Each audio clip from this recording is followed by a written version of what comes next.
talk about, I think the first thing is like a lot of people have this idea of like, I don't want to be salesy. Yeah. Do you think that I didn't push you to sell from stage, right? Did you feel like you were ever incongruent or No, pushy? you're not a pushy person. And that's why I almost feel like calling you like sales expert.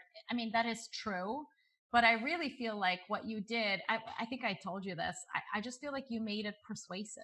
Persuasive is different than salesy, or more like undeniable for the right person. And there's a key that you don't want the wrong people. And one of the things that you talked me out of, thank God, was doing a lower payment plan and like adjusting it, because the truth is those people are not going to show up the same way. And I've already experienced it. I've already seen that, but it was like this pattern of wanting to make it as easy as possible and realizing that's not the right person. Those people were not the ones that got the most out of previous programs.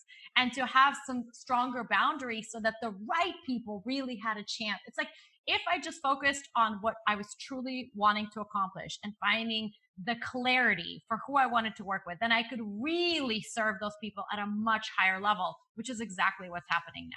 You almost don't even have to sell because people are leaning forward so hard. Did you experience that? Yeah, I was, as you were talking, of course, my mind, it goes right to all the sex analogies, which I love to give because I feel like it's universally and relatable. You know, if you're just like waiting till the end with no foreplay to just like bam, it's usually not going to be that great. But if you've honestly like nurtured these people, if you've warmed them up, if you've asked them questions that are getting them thinking about the answers that you want them thinking about in order to say yes, if you have crafted an experience that really is, it's a nurturing experience. And that was a change in my mindset, that it's not a sales experience, it's a nurturing experience.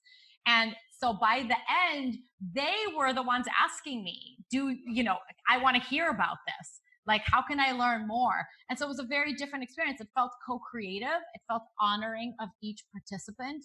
It certainly felt honoring of me. I didn't do anything I didn't want to do, and I wouldn't anyway. It was in integrity with the intention of the event and the experience and the participants. And it was also really beautiful because I was so clear on who was the right fit. A couple of people came up to me and said, I'm wavering. And I was like, you're not the right fit. And they actually really thanked me for saying, thank you for seeing that and understanding. Because of course they're having the fear of missing out. They want to jump in, but they were not the ideal person for one reason or another. So really, having that kind of respect and integrity, I feel like that's the longevity of your brand and your work. And I was not willing to compromise on that at all. And all that working with you did was actually enhance that. It didn't diminish it in any way. And I think that was a huge fear and has been my past experience, honestly, with a lot of people who I don't feel like they understand human psychology enough to want to manipulate it.